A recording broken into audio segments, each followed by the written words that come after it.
if I look familiar, my day job is I'm a famous comedian.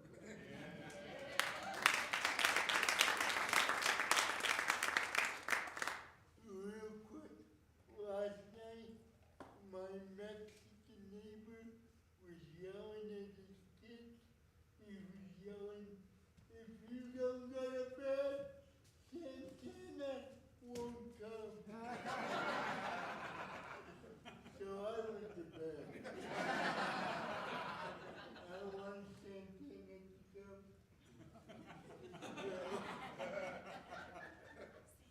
But let me tell you, as a 40-year veteran in entertainment, I get pitched projects almost daily, and I always say no, but I couldn't say no to this, and without further ado, please welcome the actors to Aidan.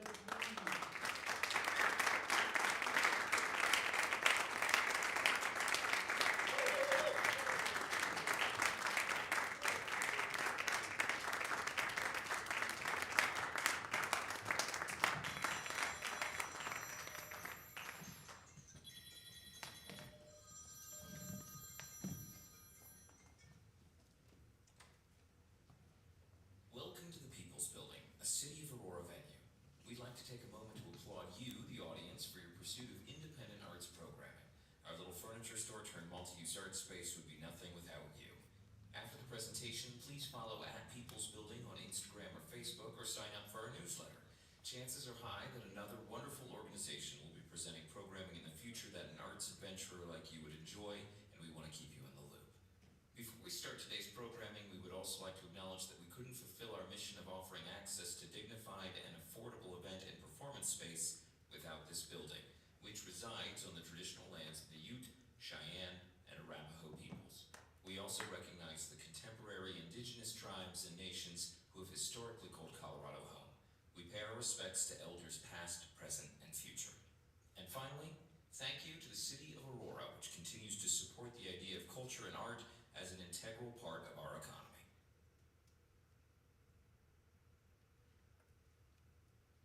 GIMME SHELTER, pilot, created by Chantal Woodyard and Trinh. Exterior, cemetery, day, supertitle 2025 Monument, Colorado. Late summer at a cemetery in the Colorado mountain town of Monument. It is matriarch Scarlett Everett Westland Jones Duncan Evans Whitman Svensson's outdoor funeral. The casket is open for viewing. The youngest of her children, fraternal twins Brenda and Bridget, are at the casket already. Scarlett lies peacefully in her casket. The Cheyenne Mountains behind the cemetery are revealed, fast traveling south over the mountains, rushing towards Pueblo, Colorado, and a small bungalow where through the window, Scarlett's daughter Sophia, our hero, stands and stares at her own reflection in the vintage floor-length mirror. She is in her 50s, powerful and professional, with experience and purpose teeming behind her eyes. Sophia is wearing a black business casual skirt suit. Sophia walks through her little home and goes out the back door to the detached garage.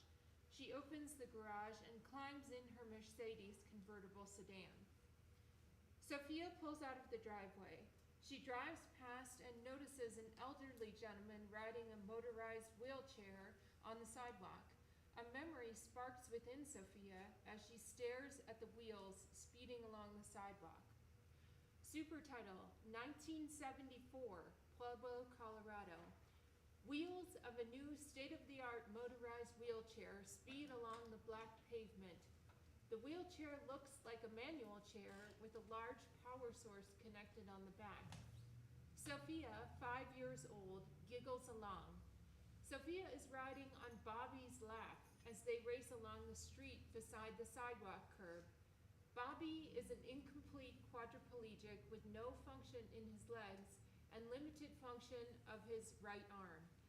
Sophia is nestled in the crook of his arm, while he controls the chair with his hand loosely wrapped around a joystick. Faster, Uncle Bobby, faster! Hold on! I've never seen a wheelchair you don't have to push before. Well, this is the first of its kind. You want to drive? The wheelchair starts to veer into traffic. Cars race past them, honking their horns. Maybe we'll wait until you get your license. Uncle Bobby, why are we on the street? Isn't it safer on the sidewalk? I'd love to be on the sidewalk, sweet Sophia, but how do you suppose I do that? Oh, you're right. How do we get over there? But it's too dangerous to be on the road with all the cars. Well, that's why we're on the wrong side of traffic. If I'm gonna get hit by a car, I want to see it coming. Bobby, lilies! Stop! I want to pick some lilies for Grandma Westland. Bobby stops. Sophia jumps down and up the curb to the bed of daisies, bends down and picks some. Someone throws a soft drink out of a car driving by. It hits Bobby in the head. Get out of the road, cripple! Bobby! Oh no! Those meanies! Why did those people do that? It's okay, sweetheart. I have a towel in the pocket of my back chair. Can you grab it for me? Sophia grabs the towel. I don't get it, Bobby. Why did those people do that? I don't know, Sophia. Maybe it's because I'm in a wheelchair. What? But that's not fair. It's not your fault you got in the car crash. I know, sweetheart. You know, we're kind of like that. We're kind of like dust bunnies, you know. Do you know what dust bunnies are? Nuh-uh. Sophia climbs back on Bobby's lap. They continue. And those little dust balls Grandma Westland gets all mad about because she can't seem to sweep them all up. Oh, yeah. So what does she do? She sweeps them into the corner. But do they ever go away? No, they stick to my sockies. That's right. Handicapped people, we're kind of like dust bunnies. People try to sweep us away as if we don't exist. But that doesn't stop us from coming back time and time again for your sockies. Uncle Bobby, why do people treat you like dust bunnies? Well, sweetheart, people like me have been pushed away for so long, out of sight, out of mind. But you know what? I think we can change things. We can? Oh, yes, we can. You and I are going to make people see that we have the ability to be just like everyone else. That's the way I see you, Uncle Bobby. You're better than the $6 million man. When I grow up, I'm going to make sure no one can hurt you. Or anyone like you. You're not a dust bunny. You do it, Sophia. You can do anything, my little girl. Interior classroom, super title 2025, Denver, Colorado. A 50-year-old Sophia is in front of the class, teaching young adults. On the board reads the name of the class, ADA Self-Advocacy for Students, Pre-Employment Transitionary Services. So, everyone here has an IEP, an Individualized Education Plan. Thanks to the mother of the disability rights movement, Judy Heumann. No. Remember that name. She will be part of your homework. Can anyone tell me what their IEP does for them? Well, I've got dyslexia, so my IEP allows me more time to finish my tests, you know, if I need it. That's right. Your IEP helps you identify reasonable accommodations and reasonable modifications to help ensure accessibility and equality throughout your school years. We're not in school anymore. That's right, which is why you're at the Pre-Employment Transitionary Services class at the Independent Living Center here in Pueblo, Colorado. Rather than the Individual Disabilities Education Act idea, you will now have the Americans with Disabilities Act, the ADA, that protects your rights to accessibility and equality. Yeah, that's great, but what about after I leave this class? And the good news is that you can use your IEPs as documentation of disability thanks to the ADA.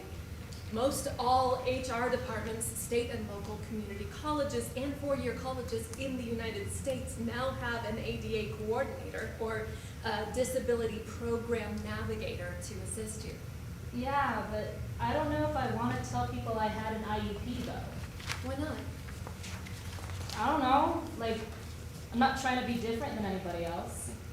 But you know that what it does is the exact opposite, right? Your IEP levels the playing field. Okay. Look, can anyone please tell me what is happening in this picture? Sophia holds up a newspaper with a cover photo of the Gang of 19 Regional Transportation District RTD protest on July 5th, 1978 in Denver, Colorado. Hey, yo, those people got hit by a bus, fool. Hit? Did they grab their blankets and sleeping bags after they got hit? The bus broke down and they're doing repairs. Okay. What's on the windshield of the bus? Signs. And what do the signs say? Taxation without transportation. Wait, check the wheelchair in the street. Who do you think the wheelchair belongs to? The people lying in front of the bus, it's a protest. On July 5th, 1978, a Regional Transportation District RTD bus stops at the intersection of Colfax Avenue and Broadway in Denver, Colorado. A group of people in wheelchairs position themselves in front of the bus, preventing it from leaving the stop, chanting, "We will ride." For the next 24 hours, 19 disabled activists, known as the Gang of 19, keep the buses where they are, making a powerful statement about the accessibility of transportation in the city and all over America. Now, what could these people be protesting? Fair prices? More space for wheelchairs. No, back in 1978, betcha people in wheelchairs couldn't even get on the buses. Bingo.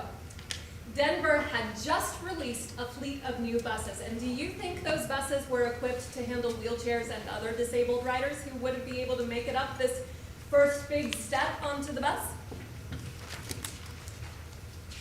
That's right, 0 buses had that capability. So imagine, you're disabled with a wheelchair, you need to get to the pharmacy to get your very important medication, and the nearest pharmacy is more than 2 miles away. You guys, my aunt is in a wheelchair. The 2 miles around her apartment is her entire world. Okay. Assuming you are able to operate your wheelchair by yourself, considering you wouldn't be able to take a direct route because sidewalks don't have ramps, you would have to wheel yourself on the road. So you'd probably take back roads to be safe. The whole trip might take you 2 to 3 hours, so long as you don't have an emergency or mishap along the way. Had you been able-bodied, you would have been back within an hour. I don't get it. What does this have to do with us? What does this have to do with you? This protest lasted 24 hours. This protest, along with ADAPT, the American Disabled for Attendant Programs Today, was instrumental in culminating momentum towards the landmark Americans with Disabilities Act of 1990, which led to IEP. Oh, okay. If it weren't for things like this RTD protest of 1978 and the American Disabilities Act, IEPs would not be available to you, you see. These moments in history expanded accessibility and opportunities for disabled people. Equal access, equal opportunity for everyone. And in Colorado, you are entitled to a disability program navigator, a state-appointed social worker who will help you get reasonable accommodations in work, school, private business, and government.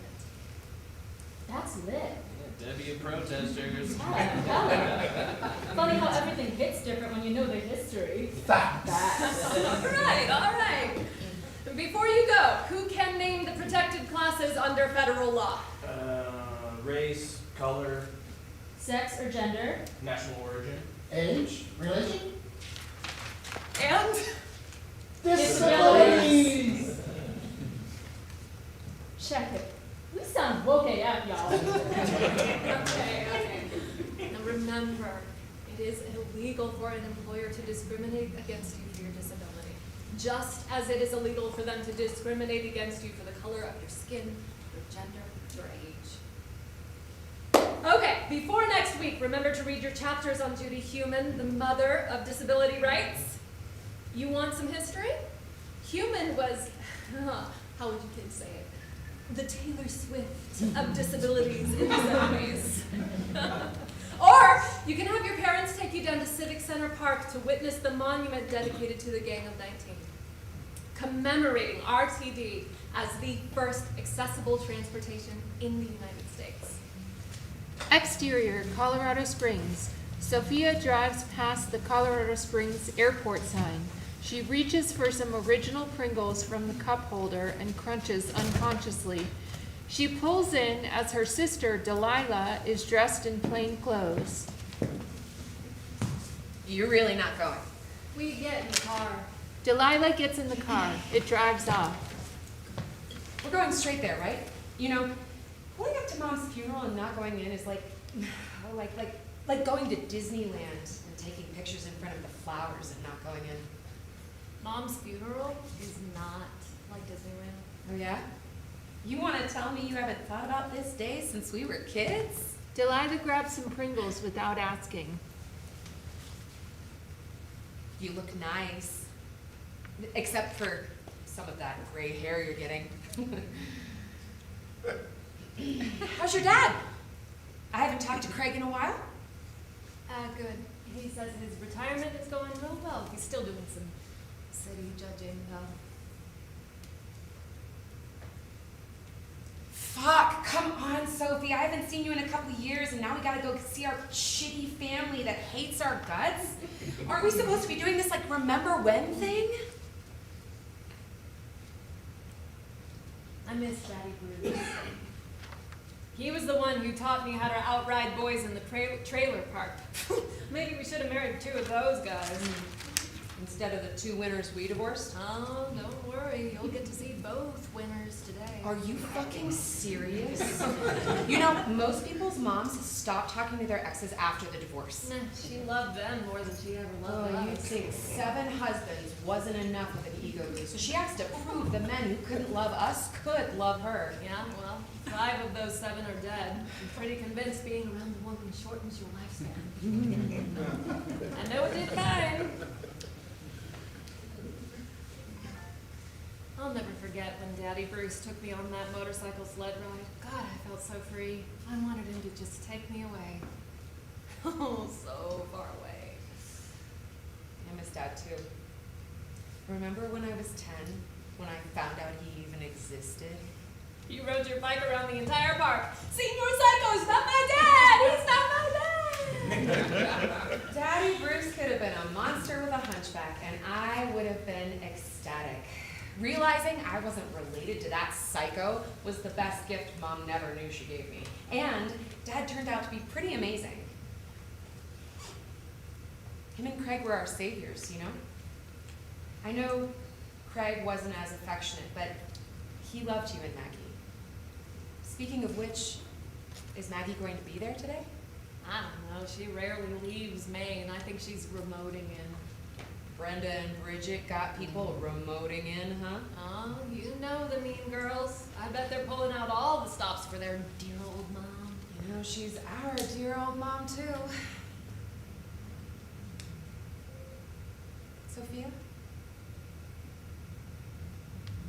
I once heard, a mother is a person who walks before you when you're a child to set the example. Behind you when you're a teenager, should you need her. And beside you as an adult, so that as 2 friends you can enjoy life together. I only ever remember walking alone. Interior, Scarlett's bedroom, night. Supertitle, January 3rd, 1985, Caribou, Maine. A young Scarlett asleep. It is still dark in the early morning. The phone rings. Scarlett wakes.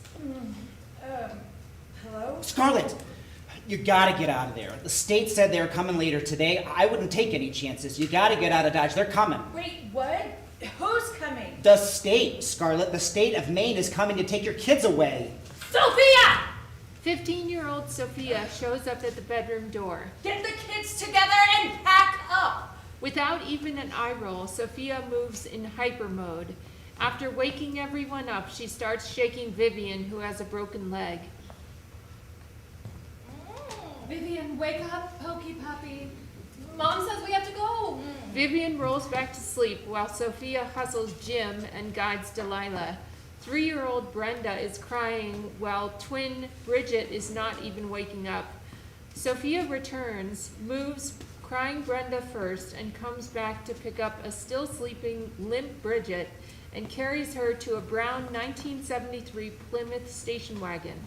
Sophia returns to the bedroom once more and smacks sleeping Vivian hard on the butt. Ow! Get up, let's go. While packing the girls in, Sophia hears a snowmobile. In her periphery, while she is supervising packing the car, Sophia can see Scarlett swooning into the arms of a man on the snowmobile. She tries to overhear their conversation with the man wearing the warden badge. Here's $430. That's what I could come up with. You're not breaking any laws if you leave before they can serve you. I checked social services too, no word on it. Are you serious? His arrest was weeks I ago. don't know. I think they're looking for a key witness right now. Without one, I don't think that there's much of a case they'll have. So, who has legal custody of his kids? Jim? Vivian? Delilah? We share custody. You gonna get in trouble for taking Sophia? We have a temporary order. Craig wouldn't give me custody in a million years, but he told the state that the kids could do whatever they wanted. He's already letting Maggie stay with Eric. Fucking dumbass. And Sophia wants to stay with her brothers and sisters. Are you talking about Maggie? Nobody is talking about your stupid sister. You don't have a sister. She's dead to us. Is everything packed? Yeah. Well, get your ass in the fucking car and wait there! Sophia climbs in. The car door slams. Exterior, Eric's mother's house, day. Super title, 1 week earlier. A knock at Bonnie's front door. Who is it? Bonnie is a tough old down east Maine lady. It's Sophia. Who's with you? It's just me. What? The door cracks open and Scarlett pushes herself into the home. Maggie, time to go. Where's my daughter? I'm taking my daughter. Maggie and Eric appear. Mom, I told you I'm not going. I'm staying here with Eric. I'm almost 18, and even Bonnie thinks I'm better off here than with you. Maggie, stop this bullshit and get in the car. Let her finish the year with Eric Scarlett. Deep down, you know she's better off here. Maggie, are you really going to abandon your sister and all your other siblings? Bonnie quickly goes to the house phone. If you abandon your family, you will regret it for the rest of your life. She's not abandoning anyone. You're the one that's abandoned her entire life. You shut up, you little shit. Bonnie comes back with the phone. I got Craig on the line, Scarlett. He says you're gonna have to leave Maggie here. Sophia, dear, if your daddy says you can stay here too if you want. So if you want to stay here, you just say the word. Sophia, just stay with Mom. You're gonna piss her off even more. I want to stay with my brothers and sisters. Sophia runs up to Maggie and gives her a paper bag. Maggie snatches it out of her hand. Sophia hugs Maggie. Annoyed, Scarlett storms up and goes to snatch both Sophia and Maggie by the wrist. Bonnie intervenes, picks Scarlett up from the armpits, walks her out of the house, and sets her on the porch like Fred Flintstone. Bonnie gently escorts Sophia to her mother. Scarlett snatches Sophia by the wrist too roughly. Sophia screams in pain as she is dragged back to the Plymouth. She's thrown inside and Scarlett slams the door. The Plymouth peels away. Supertitle, January 3rd, 1985. The Plymouth spins out of the snow, leaving the game warden and his snowmobile. Where are we going? Mom, are we going to get Maggie? Mom! We are never getting Maggie. If you're angry about it, blame your sister. She's the one who abandoned you. Sophia stares out the window and begins to silently cry. The sun has risen, and Sophia sleeps on her arm in the passenger seat. A sign reads, "Entering Canada, Franklin Delano Roosevelt Memorial Bridge." At her feet is her bag that has a few changes of clothes, along with her valued boombox and cassettes. She reaches to flip the Twisted Sister cassette over and adjusts her headphones. She pulls out a Pringles Originals can, tucks it between her legs, and rests her head against the window. Driving montage. The sun rises on the sleeping babes in the back. Scarlett grabs a bag of food from the drive-through window and hands it to Sophia. Sophia doles out breakfast sandwiches. The twins cry. Jim pees in the back seat. Sophia returns from the bathroom with Jim all cleaned up, while Scarlett flirts with a stranger at the gas pump. She convinces the man to pay for her gas. At dusk, a burger chef sign. Scarlett pulls in. She gets out of the car and approaches the back door that is propped with a trash can. The kitchen is all abustle, and no one pays Scarlett any attention. She makes her way to the pantry, coming out with a giant bag of croutons and a big loaf of bread. She looks in the walk-in fridge, grabs a gallon of milk. She returns to the back of the car and throws the food at the kids, peeling out of the parking lot. Exterior truck stop, night. A tired Scarlett pulls the Plymouth into the parking lot. She parks the car and pulls Sophia, Jim, and Delilah out of the car. Brenda, Bridget, and Vivian are asleep. Scarlett gingerly moves Vivian to the front passenger seat. She climbs in the back seat with Brenda on one side, Bridget on the other, and slams the door. Sophia approaches the back window where Scarlett thrusts a couple dollars in cash into her face. Go into the diner and get your brother and sister a hot chocolate. Let me get some sleep. Sophia snatches the dollars and grabs her siblings' hands. Interior diner, night. The three kids sit in a corner booth with a gigantic hot chocolate with towering whipped cream. Where do you think we're going? I heard Mom talking on the payphone. She said we're going to Minnesota. I wish she would tell us. Why can't we know where we're going? What's gonna happen to us? Nothing good. We're on the run because Mom's a bad mommy. What happens if they catch us? Are they gonna split us up? No one is going to split us up. I will take care of you guys. If they want to stop me, they'll have to lock me up. Exterior cemetery day, super title 2025. Sophia and Delilah pull into the cemetery parking lot. They can already see the outdoor service from where they sit. It's Jim. He is skinny with stringy hair, torn jeans, a black leather vest with a patch that reads "Fucker Dave," and a far too easygoing attitude. Jim, you little asshole. Jim kisses Sophia on the cheek. Now, don't you nice ladies know you are much too high class for the likes of this funeral? Oh, ick. There they are. What? Look at the back of the family section. Wait, is that Sam? What's your ex-husband? Kay? What's both your ex-husbands doing here? Of course, they're sitting right next to each other. But you guys don't think Mom ever like, ow, what? I'm just saying, I wouldn't put it past her. I wouldn't put her past anything. You mean nothing's beneath her? Yeah, you mean she's beneath everything? She's beneath everyone. She was beneath everyone. Well, at least the mean girls put on one hell of a shindig. You guys think Vivian's gonna come?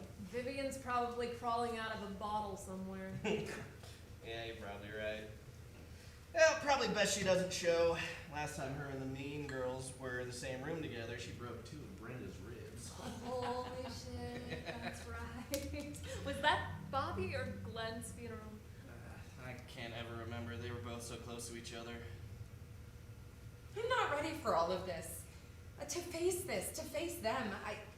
I knew she would go one day, but it all just seems so premature. Jim, you were premature. You remember? How am I supposed to remember that? You were a couple months premature. And Mom stayed with you the whole time. I don't remember details, but I remember Mom was worried sick about you. It was the first time I ever saw that she actually cared about any of us. Oh, come on. Mom cared about us. She just didn't know how to show it. Man, back then, no parents showed it.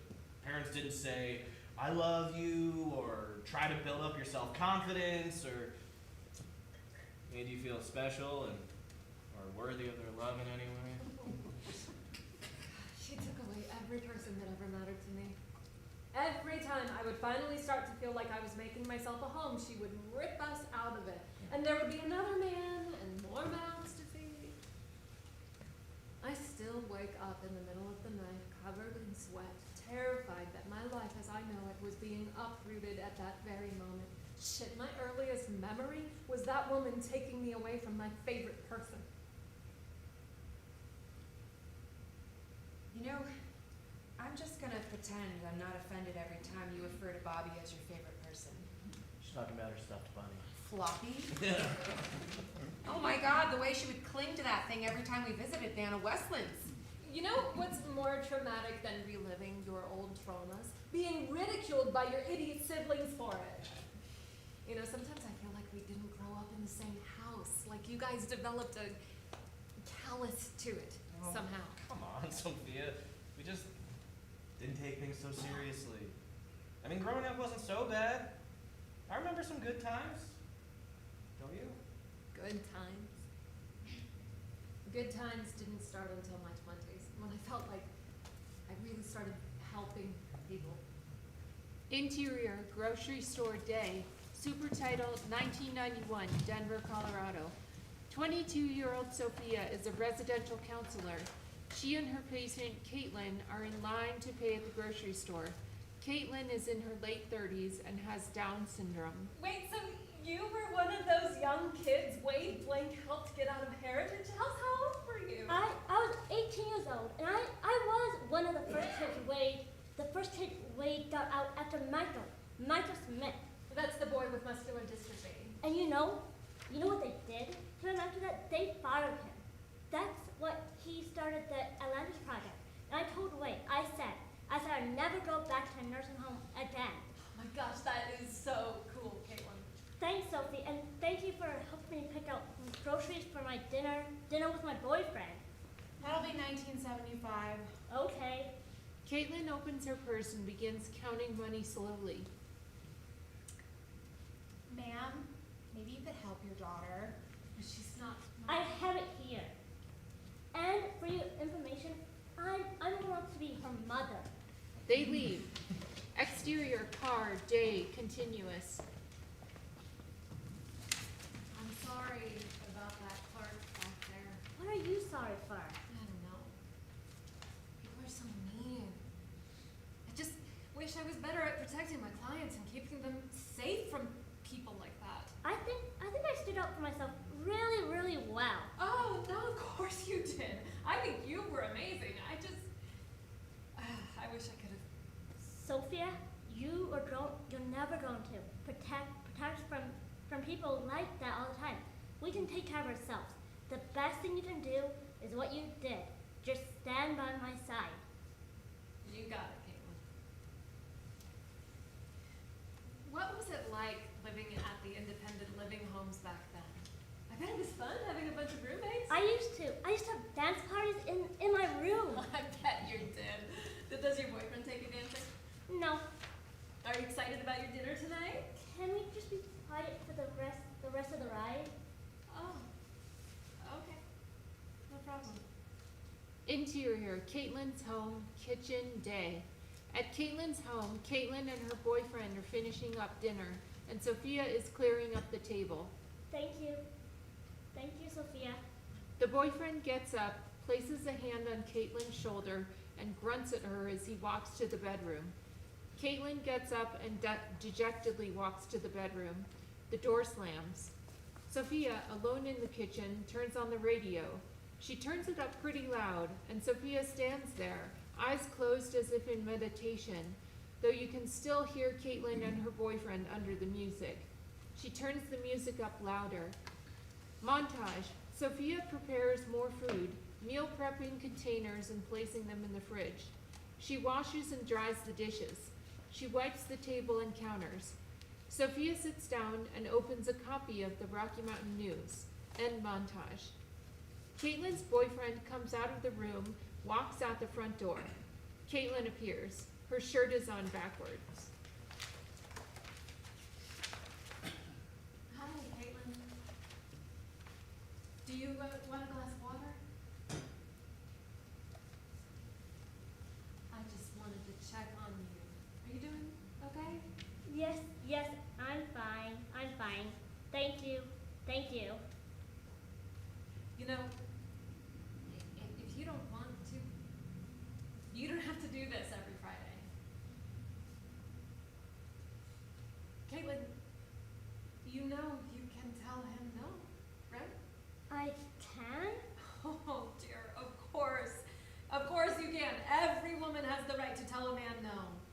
It doesn't matter if they have Down syndrome or not. Has no one ever told you that?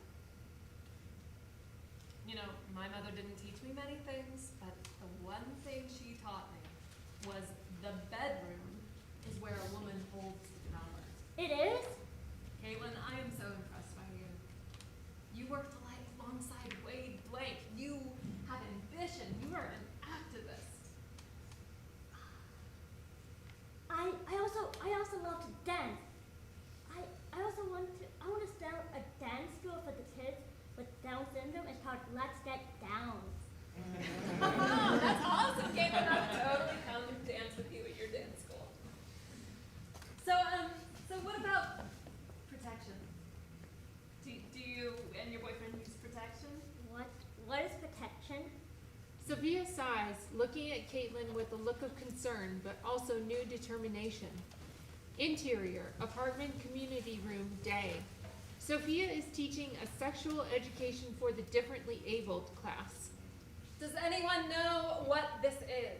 Sophia holds up a condom package. Caitlin and about 20 other people with disabilities are watching Sophia intently. Ooh, chewing gum. Okay, good guess, but no. Please don't ever chew on this. No, this is a condom. Does anyone know what we do with this? You put it on bananas? No, I mean, yes, that is what we are going to do here today, but does anyone know what the banana represents? A penis? Okay. That's right, Caitlin. The condom goes over the penis, and this prevents things like unwanted pregnancies and sexually transmitted diseases. What's the big one that everyone is worried about right now? AIDS. That's right. And remember, you can't get AIDS by giving someone a hug or shaking their hand, but you can get it through sexual intercourse, which is why we use condoms to be safe. But before we get into the demonstration, ladies, can you tell me what you say if you do not want to have sex with someone? No. That's right. And fellas, what does no mean? No means no. What does it mean? No means no. Yeah, that's right. All right, let's get started. Exterior, Westland House Porch, day. Supertitle, 1974, Pueblo, Colorado. A 5-year-old Sophia stands at the door of Grandma Westland's porch. Scarlett stands at the foot of the porch impatiently. Grandma Westland stands near the door, politely facilitating. Grandma Westland is deaf in 1 year, with the wisdom of an owl. I love staying here. Why do we have to go? Just shut up and get your things. Sophia enters the house. So, my new husband. Bruce? Yes, Bruce got a job with the mines out near Rock Springs, Wyoming. But we'll be living in Bridger Valley. My mom is in Evanston, so that's how we heard about it. A new life. That's great. It is great. What are you gonna do for work? Well, after we have the baby, my mom says that she knows someone at the local hospital. That's great. Yeah, great. Sophia and Maggie come out to the porch. I want to bring Floppy. Oh, honey, there's no room for Floppy. Besides, he's dirty and look, he's missing an ear. We are not bringing anything old and broken into our new home, our new life. Okay? Mommy, and your new daddy are going to make you a new life. And we'll get you a new Benny. Now, you just leave that here with me in a Westland. Scarlet rips Floppy from little Sophia's hands, shoves it at Grandma Westland. You can come visit me and Floppy anytime, sweetheart. Sophia breaks herself out of Scarlet's arms and runs to embrace Grandma Westland one last time. Maggie joins them. My sweetest girls, everything will be all right. Anna, please don't let her take us. And Maggie, make sure Sophia does her prayers every night. I am so sorry. Okay, Grandma Westland. Okay! Scarlet grabs both girls by the arm and pulls them away from Grandma Westland. She drags them to a 1972 Volkswagen Beetle. Sophia kicks and flails and screams bloody murder. No! No, I don't want to go! I hate you! I hate you! I want to stay with Nana Westland! I want to stay with Nana Westland! Scarlet manhandles Sophia, more out of what is needed to handle Sophia's flailing body than out of anger. Brothers Bobby and Glenn are rolling up to the house as Scarlet and the girls are leaving. What's going on? Take care, Bobby. Sophia tears away from Scarlet, runs to Bobby, and jumps on his lap. Let me calm her down, Scarlet, and I'll bring her to the car. Scarlet sighs, walks to the car, and closes the door. Sophia, baby girl, what's going on? I hate Mom. I hate her. She takes me away from all my favorite people. Nana Westland, you, Floppy. I'm so sorry, Sophia. I know life isn't always fair, huh? You know, I know exactly how you feel. You do? Yeah, of course I do. You feel trapped by your mom, right? Well, I feel trapped every day. Every day I wake up trapped in this body that won't do what I want it to do, but you know what the difference is? One day, you'll be free of your mom. You'll be able to live where you want, go where you want, and be near people you love the most. And I know you will grow up to be a crazy, successful young lady, and you can come fly out to see me whenever you want. In the meantime, I'll find out where you end up. And if your mom moves again, I'll find out where that is and make sure to call you all the time. Okay? Remember, you can't get rid of us dust bunnies, no matter how hard you try. Love you, Uncle Bobby. Bobby rolls Sophia to the back of the car, and she climbs in. Bobby and Scarlet exchange some words at the window, and she nods kindly. Grandma Westland comes out and stands with Bobby and Glenn. The Volkswagen Beetle drives away from the house as Sophia watches them through the rear window. Grandma Westland holds up Floppy, making him wave goodbye. Exterior, Wyoming continuous. Daddy Bruce follows behind the Volkswagen Beetle on a motorcycle. They drive by a sign that reads, "Welcome to Wyoming, forever west." Exterior, Mountain View Trailer, day. Super title, 1974, Mountain View, Wyoming. It is winter time. Daddy Bruce comes bursting out of the trailer door. Sophia, Maggie, and Jim come giggling and chasing after him. Bruce is a large, round, jolly lumberjack of a man.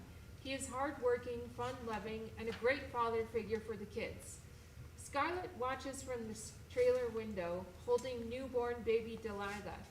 Mark Hopkinson is making his way out of the back, tool bag in hand. He approaches Scarlet and coos at Delilah. Well, don't you have the sweetest baby doll eyes? No doubt where you got those. Well, everything should be up and running for you. See you ladies later.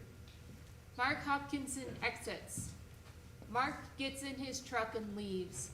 Sophia watches him go. Daddy Bruce, who's that?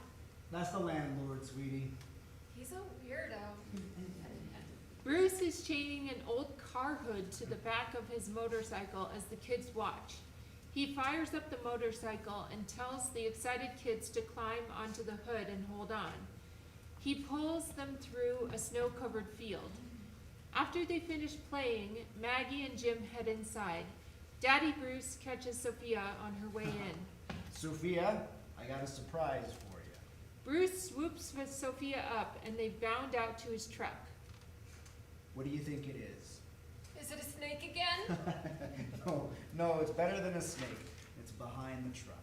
Wide-eyed and excited, Sophia tiptoes behind the tailgate. Is it gonna bite me? Go on. Ah! No way! It's a top-of-the-line girl's husband! Bruce is smiling, happy with himself.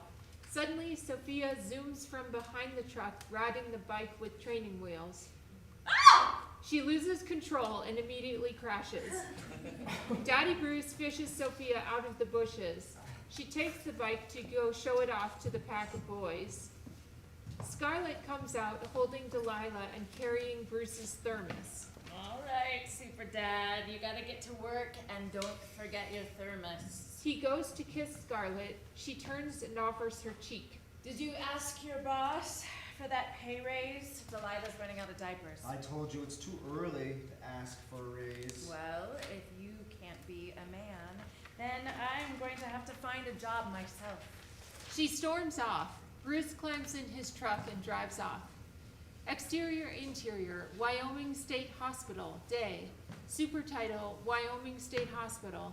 It is a cold and blustery winter day at the administration building of Wyoming State Hospital. Scarlett enters the building. She walks down the hall, approaching the office of Cecil Evans, head of therapy department. Scarlett sits across the desk. Well, Miss Jones, you seem well qualified enough. Here at Wyoming State Hospital, we're very particular on whom we work amongst, so as part of the interview process, we like to get to know your candidates on a personal level. Would you be opposed to opening the conversation to more personal territory? Why, Mr. Evans, my personal territory is all yours. Well, what do you like to do for fun? Well, you know, I love swimming. Swimming! Yeah, I grew up on the East Coast, so I was always bumming at the beach. Every summer, my favorite thing to do is go shopping for bikinis. Oh my goodness, I must have over 100 of them. So, Miss Jones. Mrs. Oh, Mrs. Jones. I'm so sorry. Do you have any children, Mrs. Jones? I do. 4. Oh. It's okay. What's wrong? I'm so sorry. It's just, I really need this job. My youngest is just a few months old, and my husband doesn't make enough to support us. Cecil hands her a tissue. Thank you. You're such a sweet man. Now, I have 2 children of my own, twins. You're a very brave woman. I'm sure your husband works really hard, but it must be hard raising 4 children. You know, I think you'd be a real great addition to our team here at Wyoming State Hospital. Really? Yeah. Oh, that's great. Yes, I have to be honest, it can be quite dreary around here. It sure would brighten the place to have someone of demeanor working here. Congratulations, Scarlett Jones. You are our new recreational aide. Heidi walks in on the 2 of them. So, shall I show Mrs. Jones around? Yes. Yes, thank you, Heidi. Welcome aboard, Scarlett. Mrs. Jones. Heidi will show you around. We'll be in touch. Scarlett walks out following Heidi. Where are we going? To your car. What? The recreation department is located in the basements under Teton and Sweetwater halls. I don't know about you, but I sure don't want to walk all the way in the snow to the recreation ward. They hurry into Scarlett's Volkswagen. The car fires and they back out. The Wyoming State Hospital is a center for treatment, rehabilitation, and recovery. Its part of the Wyoming Department of Health's Behavioral Health Division. It is the only state-operated psychiatric hospital in Wyoming, providing a full range of services and programs for adults and adolescents. Has the tour already started then? In March of 1886, the Wyoming Territorial Legislature appropriated $30,000 for the erection of a state mental hospital, which was completed in 1887. In 1923, the 17th legislature declared the official name of the asylum shall be the Wyoming State Hospital. Why didn't they just call it an asylum? The word asylum has a much sordid history in our Western lexicon. In fact, if it wasn't for revered French physician Jean-Étienne Dominique Esquirol in the 19th century, we would still be using the term madhouse. You want to see a madhouse? I'll invite you to come babysit my kids. It's ironic how he set out to use a word that presented no painful idea in mind by capitalizing off the immigrant use of asylum, meaning safe haven, only to have film, books, and popular culture fetishize them into places of abhorrent terror, pulling over there. Does that kind of stuff happen here? Heidi exits the car without a word and leads her in. Evanston is a railroad town. The Union Pacific Railroad reached Evanston in 1868, and Evanston became a significant maintenance shop town.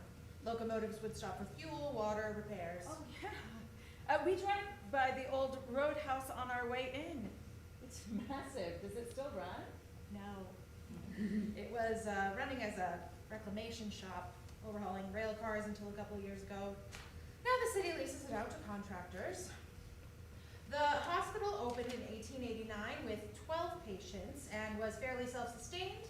There was a productive farm and laundry facility. The patients worked at the farm and laundry services. All of the employees used to live on campus too. Some of these buildings are still employee housing. Mr. Evans, his wife, twins, live in the Clark Annex over by the entrance road. They used the patients to build this tunnel system. So the patients built all this? It provided employment for them. The therapy takes place in the basements connected by the tunnels. We just do the occupational, physical, and recreation therapy here. They walk past a bowling alley. They use both cold and warm water in the hydrotherapy. They used to leave the patients submerged for days. Days? Now it's only 12 hours, and they don't go over 24. Things are changing. There's a movement for independence brewing in Berkeley in California. Oh, wait, I read about this. It's that Ed Roberts guy, right? He's starting that center? Center for Independent Living. I mean, that's a great idea. Having these wimp and daft people living amongst normal people like us. I mean, Roberts has mostly handicapped people working for him over there, so I don't see this movement getting very far. I can tell you, it's not the best for the hospital. We rely on committed patients, and parents aren't even being encouraged by doctors to institutionalize their dumb children anymore. How many patients are here today? There are currently around 500 patients at Wyoming State Hospital. Yep, from the afflicted to the addicted, from the retarded to the restricted, we've got them all here. This is the kitchen area where you can take your breaks, recreation aids, get 2 breaks and a lunch. We call it the cantina. This way. Much further down the hall from the kitchen, through the narrow passageways, there is a hall of locked doors. Beyond the doors, sounds can be heard, the ambiguous sounds of the misunderstood, the disregarded, the insignificant. Supertitle, Spring 1975. The VW pulls into the parking lot. Maggie, Sophia, Delilah, and Jim are all with Scarlett. They go into the hospital. You can hear the sound of bowling balls hitting the floor before you enter the room. There's a snack bar, dining booths, and a 2-lane bowling alley. Scarlett herds the kids towards the table. Sophia is wearing her purple coat. A young patient, Sydney, notices and smiles back at her. Scarlett tells Maggie and Sophia to watch Jim and Delilah. Scarlett disappears around the brick corner of the cantina. Maggie is holding Delilah and Jim is sitting next to her. Sophia starts watching Sydney bowl. She stands and, little by little, inches towards the game. Sophia, Mom said stay here and help me with Delilah and Jim. Sydney walks up to Sophia. What? You wanna play grape bubblegum? Grape bubblegum. Yeah, you just make your tail play grape bubblegum. I liked it. Sophia pulls out a couple pieces of Hubba Bubba chewing gum. Hubba Bubba? Then I can call you Hubba Bubba instead, if that's what you want to be. No. Oh, far out. So how old are you? 14. Far out. Sydney rolls another ball. It's a strike. Wow. Mom says this place is for stupid people. You don't seem stupid. I'm duly diagnosed. I have a learning disability as well as a psychiatric disability. Well, you bowl real well. Sophia! You completely abandoned your sister to take care of the babies alone. Scarlett starts moving Sophia back towards the cantina. Don't talk to that boy. He's probably a few sandwiches short of a picnic if he's a patient here. Now, just stay at the table. Your siblings need you. I just have a few more things to do and I'll be right back. Scarlett leaves again. No, Mom's right. You shouldn't talk to these people. They're not normal. They're patients. The boy I met is nice. He's just like anyone else. Hey, Hubba Bubba, I got a behavior point just found at the snack bar. You want to share? What's a behavior point? They give you good behavior points just find on treats. This place uses a currency system to promote conformity. Can't say it doesn't work. Come on. They go to the cantina snack bar. Should I got pop or candy bar? I don't know. It's your points. You're right. I goes over pop. I haven't gone 2 weeks without an incident. He grabs a Coke and hands the clerk a wooden nickel-like token. They walk back to their seats. Fredrickson approaches. He is a giant bird-like boy, several years older than Sydney, plagued by constant labored mouth breathing. He is as lame as he looks. What you got there, Schizo? You and your little date here gonna share one Coke with 2 straws? He grabs the Coke out of his hands and shoves him to the floor. But you, Fredrickson, that's mine. Only good behavior you're getting is by giving me your pop. Sydney suddenly tackles Fredrickson to the ground. The two engage in a full-on fist fight. Orderlies arrive on the scene. They watch the patients fight for a minute before trying to break it up. Sydney and Fredrickson are both tranquilized by injection. The orderlies' demeanors are business as usual as they drag the boys down the underground hallway. Sophia gets up to watch. The can of soda rolls to her feet as she stands there. They go down the hallway she has not explored yet. Sophia is mortified as she watches Sydney and Fredrickson go limp. The orderlies drag them around the corner of the brick wall of the cantina. She follows around the corner and watches as the patients are carried by their armpits down a mysterious tunnel, feet dragging along. She slowly walks back to the table and picks up the can of Coke. She sits down, stunned. Interior, Bobby's home day. Super title, 1989, Pueblo, Colorado. Bobby is at his Pueblo home getting ready for work. Sitting on his bed, Glenn helps Bobby put his suit on. It's not easy, but there is routine in the struggle.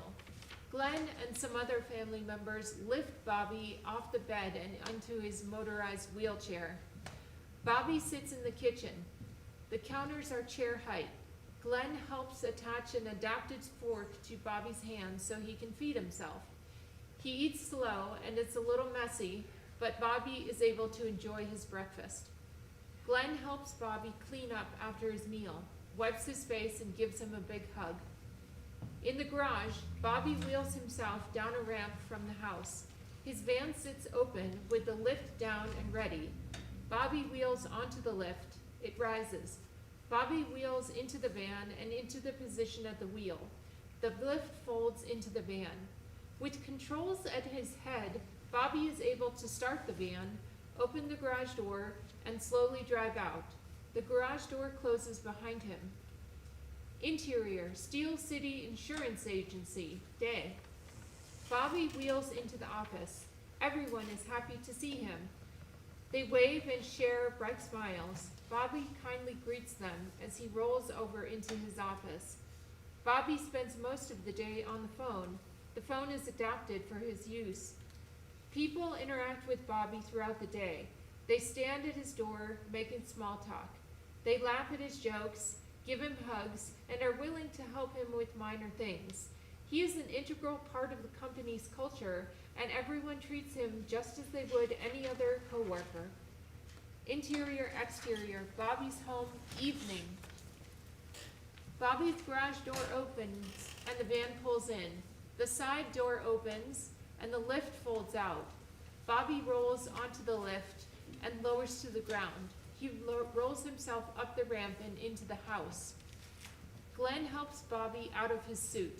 Other family members are there to lift Bobby into the bathtub. Glenn bathes him. Again, there is routine in the struggle. There is a simple modesty and dignity to the process. Later, on the back patio, Bobby and Glenn sit enjoying a few beers. Bobby sips a beer through a straw. He is wearing a shirt that says "Adapt" on it. Glenn sticks a cigarette on a fashioned fork, lights it, and hands it to Bobby. It's his favorite part of the day, and Bobby really leans back to relax. The two of them laugh and joke about. Glenn punches him on the leg. Ow!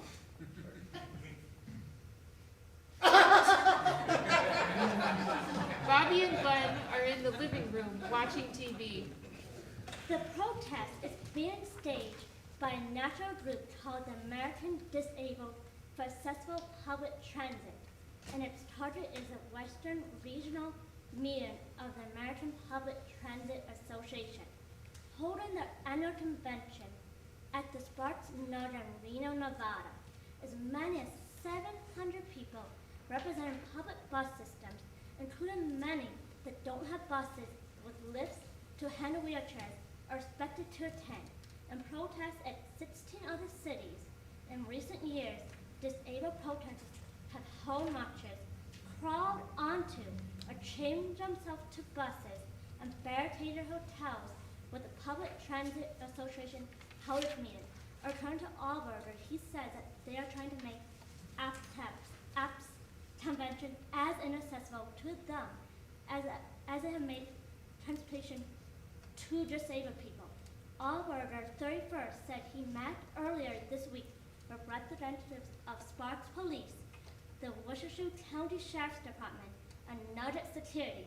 He was handed a 32-page list of possible felonious assault that his group could be charged with. Allberger and Adapt's perception is the police department's tactic is going to be to intimidate, and they are preparing for law enforcement in riot gear on Sunday. The phone rings. Glenn goes to answer. Bobby is in the kitchen with Glenn holding the phone for him. It's a 20-year-old Sophia on the line. Hey, Sophia, baby girl. Uncle Bobby. Are you ready? So you're gonna meet me when I get off the plane in Reno, International, right? That's right. My plane should be arriving a couple hours before yours. I'm flying with Allberger.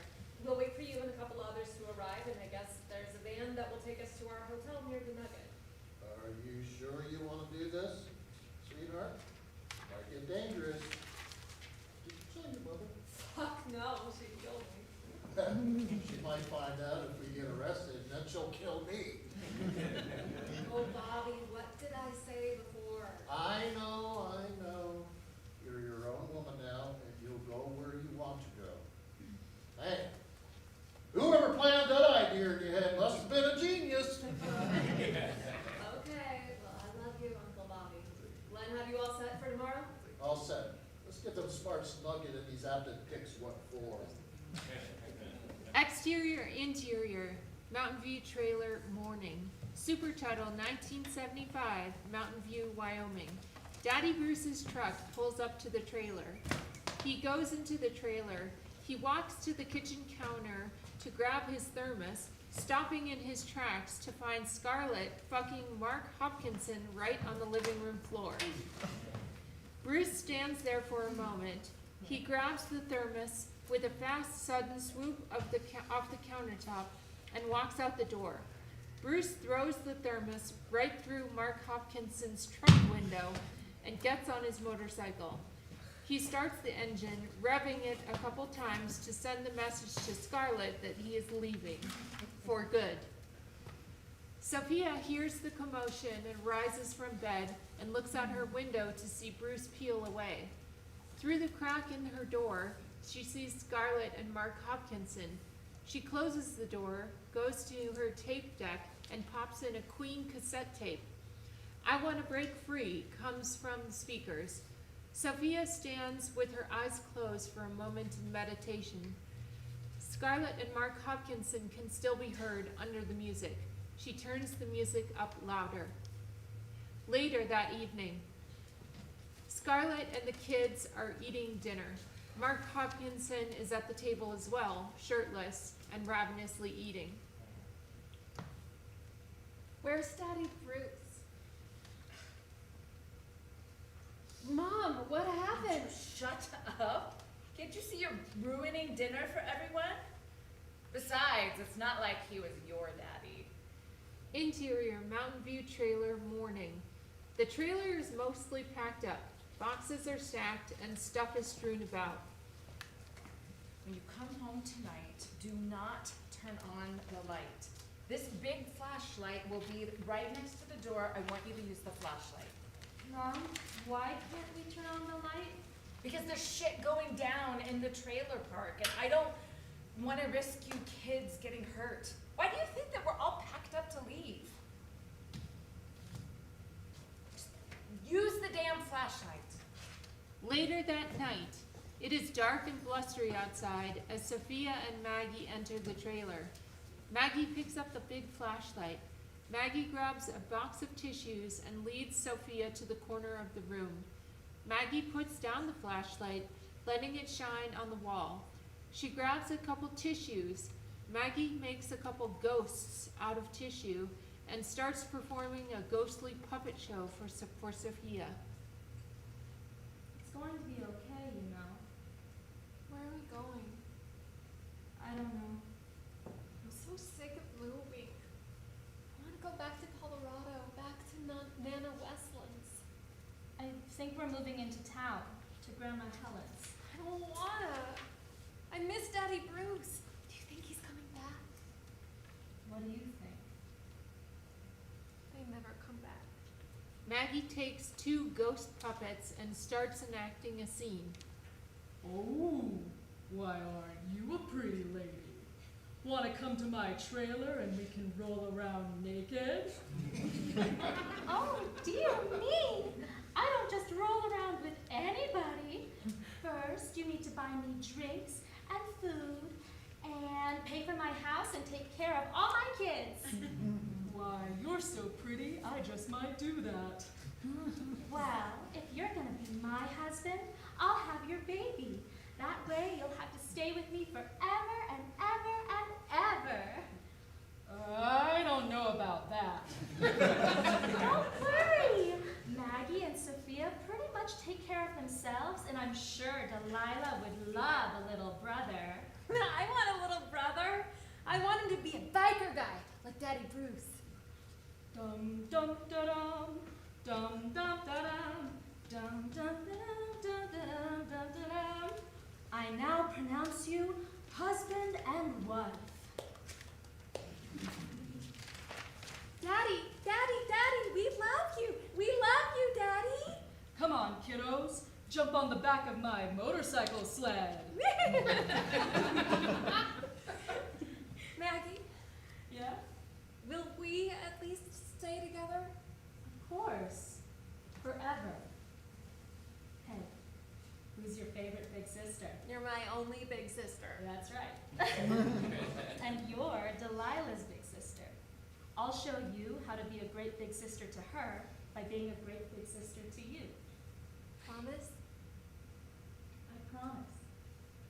Interior, Wyoming State Hospital, noon. Scarlett is sitting on Cecil's desk. The door to the office is open. Oh my God.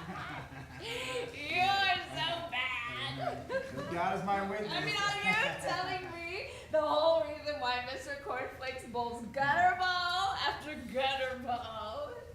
It's because I told him you bowl a perfect game by not knocking any pins down.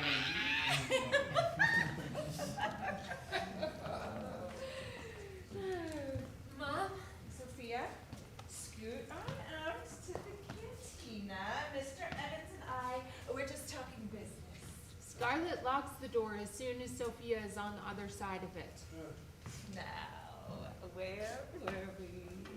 Exterior, cemetery, supertitle 2025. Controversy among the siblings is both underlying and apparent as the remaining guests arrive. Sophia, Delilah, and Jim watch from the car. Vivian is exiting the passenger side of an Uber. She is in leopard print Lululemon pants and carrying altogether too much in her hands. She exits the car and walks towards the casket from the parking lot. She is drunk, carrying a box of wine in an oversized Gucci bag while balancing a cigarette, a small dog, and an iced coffee. Brenda and Bridget, along with the rest of the service, turn their heads noticing Vivian. A plain, homely, and agitated Brenda leaves the side of a perfectly stoic and manicured Bridget. Security! Security! The following scenes are intercut. 1975. Outside the door of Cecil's office, young Sophia stands there a minute and then decides to leave and explore. Past the cantina, heading for the tunnel. Young Sophia heads the way she saw the orderlies take Sydney and Fredrickson. 6-year-old Sophia is slowly revealed the underbelly of the legitimized and accepted treatment of psychiatric patients in 1975. As she walks further down the very poorly lit tunnel, the rooms change into padded rooms. 1989. 20-year-old Sophia meets Bobby as he gets off a plane in Reno. 2025. A man runs to intercept Vivian as Brenda walks to meet her. Oh, hell no. You're not welcome here, pokey puppy. Security! We need this lush removed. This service is for loved ones only. She was my mother too, you snot-nosed pufferfish. You never loved her. The man continues to pull Vivian back. None of us, except for you and your Siamese sister in crime over there, love her. But that doesn't mean we don't have the right to pay our respects. You can come back and pay respects when you're sober and look respectable. Oh, fuck you, Brenda! She throws her iced coffee at Brenda. You and your sister were always the golden twins. Security! Security! 1989. 20-year-old Sophia marches alongside Bobby towards the Nugget Casino in the hot Reno sun. 150 protesters march with them in a sea of wheelchairs snaking to the horizon. They all wear black Adopt t-shirts with the No Steps logo on the front, signs that read "Together, not apart," and "Access equals gentler plus kinder," and "Give me a lift, not the shaft." 1975. Young Sophia walks slowly as she begins to smell a sudden new stench. She wrinkles her nose and then she stops dead in her tracks. A scream. Back at the funeral, the crowd now gets involved as voices and tensions rise. Bridget never even turns to look. Many of the crowd converge as Vivian and Brenda lunge at each other. Adult Sophia and Delilah sit and watch from the Mercedes, fixated on the action, ravishing Pringles into their mouths. 1989. 20-year-old Sophia is helping handcuff and chain wheelchairs together, blocking an entrance to the Sparks Nugget Casino. Nugget security forcefully pushes the doors open, knocking people over out of their wheelchairs. Bobby is on the floor. Sophia is screaming at the guards. pushing them back and trying to pick Bobby up. Quit it, you assholes! 20-year-old Sophia is arrested, thrown in the back of a police car as violence in the protest rages on. 2025, a flyover reveals the mayhem in the funeral seats as crowd and security guards advance on Vivian and Brenda, closing in on Scarlett's casket, showcasing her peaceful face amongst the chaos. 1975, young Sophia's terrified face as she starts to hear the wails, screams, and rantings of the patients kept in the padded rooms. The dim light illuminating the tunnel begins to flicker. Sophia stands at the beginning of a long tunnel, flanked on both sides by doors to padded rooms, rooms expelling a cacophony of pain and suffering. She stands frozen, scared and alone, as the Rolling Stones' "Gimme Shelter" swells in the background. Fade to black.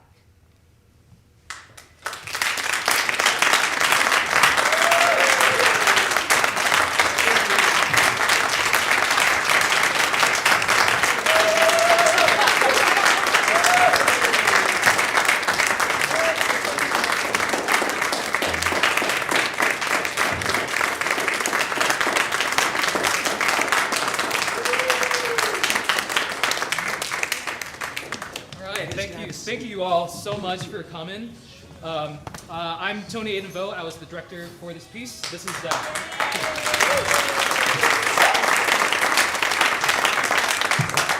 Peter Trinh, the writer.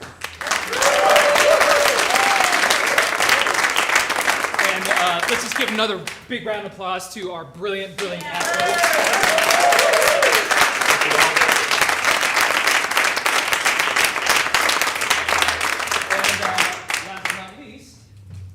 Chantal, Woodyard.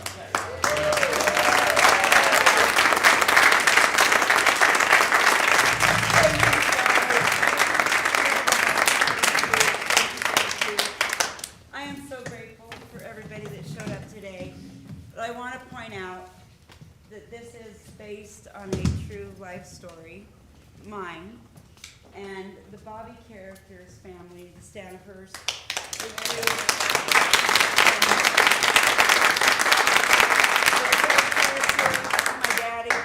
My daddy.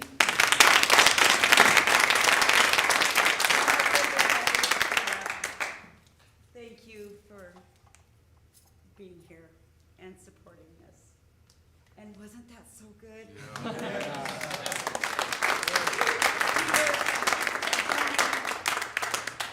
Thank you. And Chris.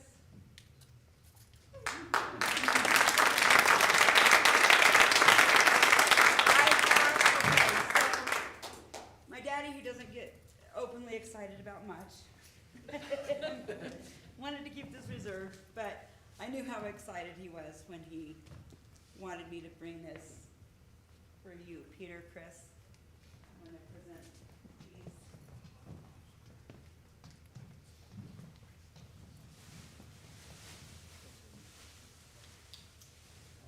These are native, and I'll let Janet from the Osage Nation explain these all to you, but these are for you guys.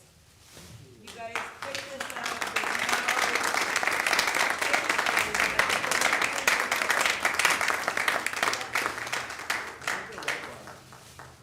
Okay, so, well, thank Daddy and Jen for that. And thank you all for showing up and supporting this, and I'm so excited about where this is going, and especially the Stanifers. Oh my gosh. Oh, thank you.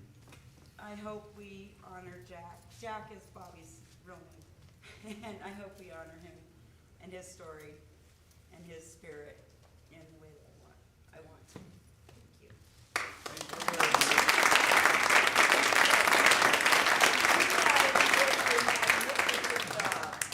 And I don't want to play favorites, but I have loved your care for what you did with Bonnie and with Brenda. Oh, yeah. Like, without knowing them at all. Security! I get her. Just housekeeping things really quick. There's a QR code behind the flyer that is on the table there. That leads to a form. If you have any feedback at all about what you saw tonight, that'd be really helpful for the team. Obviously, this is a developmental process. So, we're trying to just improve things as we continue developing it. So your thoughts is going to be super helpful for the team. And just really quick, after just sitting with us today. If you want to relax, we'll just take another 5 to 10 minutes, kind of open it up to the audience. Peter, can you tell everybody where it's going?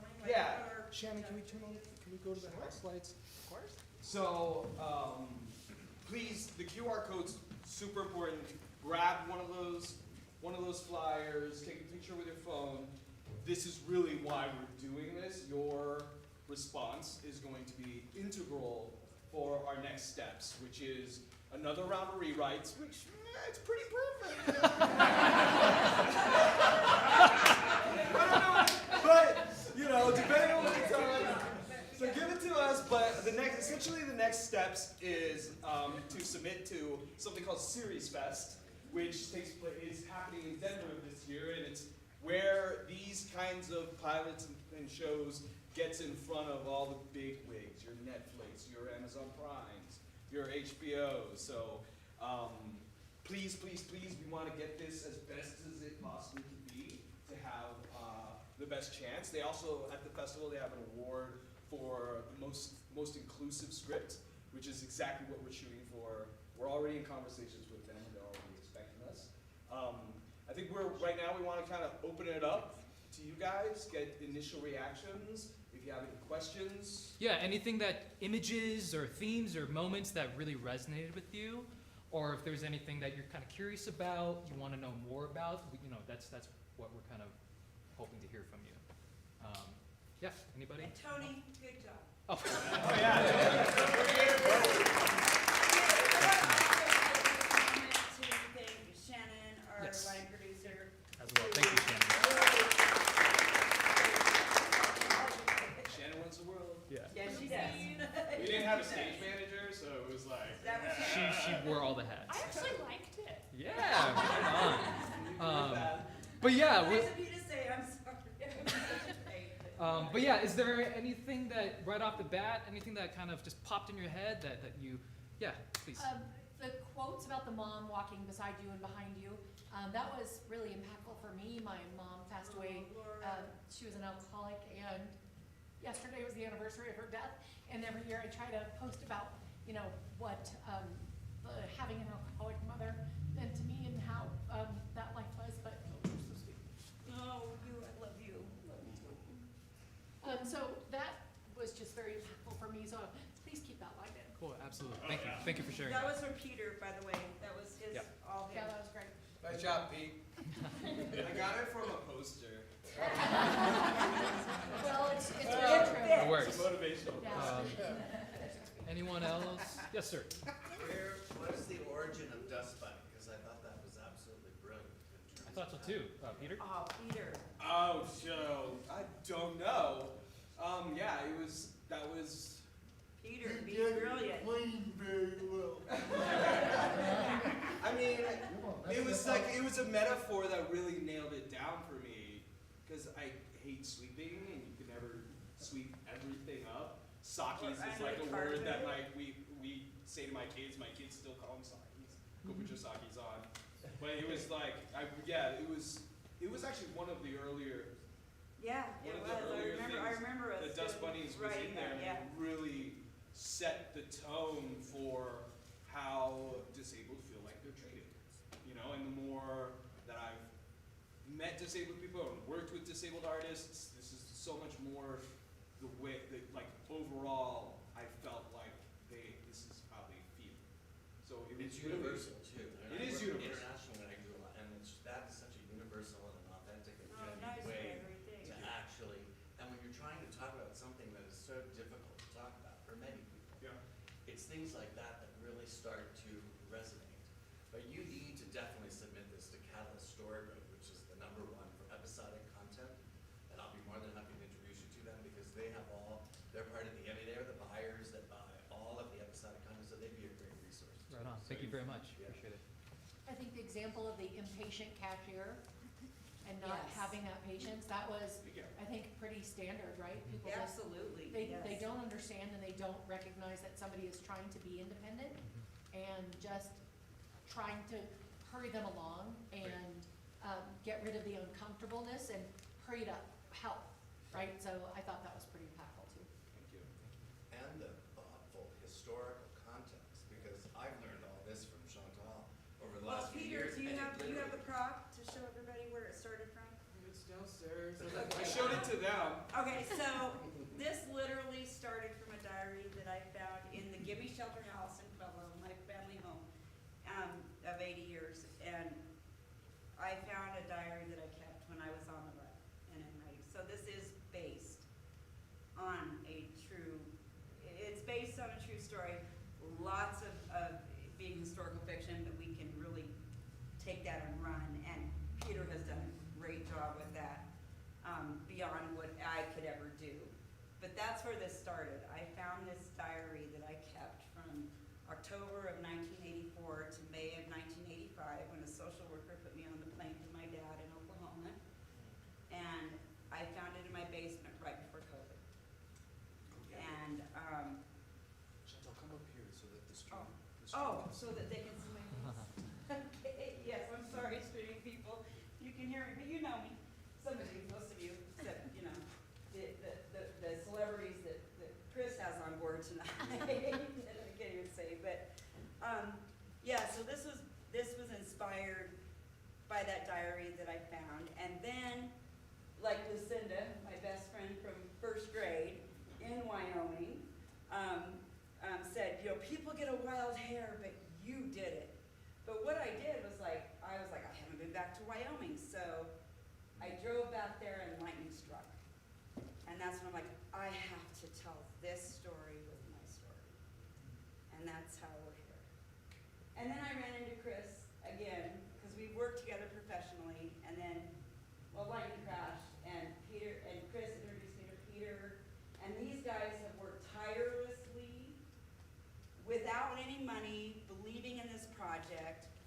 And to thank you, my daddy and Janet from the Osage Nation have brought you over something. So I want to present you, and you've got yours. No, just the blankets. I did that. Yeah. Okay. Thank you, Chantal. I want to be sure to give Daddy and Janet credit, because they're the ones that wanted to thank you too, because they know, well, you know, they know. Thank you, So, Chantal.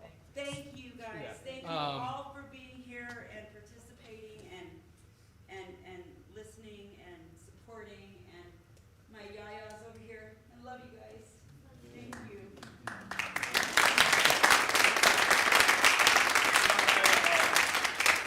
From the very start, one of the most important things that we wanted to do was make sure that we had the right artists portraying the right characters. So let's give a hand to Jamie Lewis.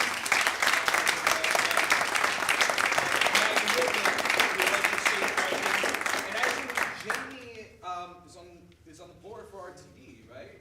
So Jamie had a little something that he wanted to say. If you remember, at the end of the classroom scene early on, she talks about the Gang of 19 memorial, which actually isn't even built yet, but it will be built. No, there is a statue and a plaque. Is there? Yes. There's going to be more though. Yes. There's going to be more though. It's a little one, yes, but it is there. Right now, RTD is working on renaming Civic Center Park after Wade Blank. Wade Blank is the man who started this whole movement by getting teenagers out of a nursing home. I'm old enough to remember teenagers ending up in nursing homes. He would go in there as a recreational specialist, and he would start taking them out to baseball games and concerts. Well, he took them out, and some of them were 18, 19 years old, and at that time, you could drink, and he bought them some beers. Well, he got fired over that, because he was trying to bring independence to those people. So Wade Blank is going to be honored on the building of the Civic Center bus station. Simultaneously, the city of Denver is redoing Civic Center Park. And on the south side, there's going to be a whole section dedicated to the Gang of 19. It's going to be a sitting area with talking wall, which means it's a wall that you can sit on, but engraved in the wall will be the story of the Gang of 19. So if you don't remember when it happened, the buses were not accessible in Denver in 1978. So Wade got a bunch of people out, 19, obviously, and they tied themselves to a zero bus on the corner of Colfax and Broadway. The whole country did not have accessible buses. Sure. Within 4 years, most of the country had accessible buses. So this is not only a Colorado story. The impact of the Gang of 19 and Wade Blankhead was national. So that's why I'm so proud to do this play. Thank you.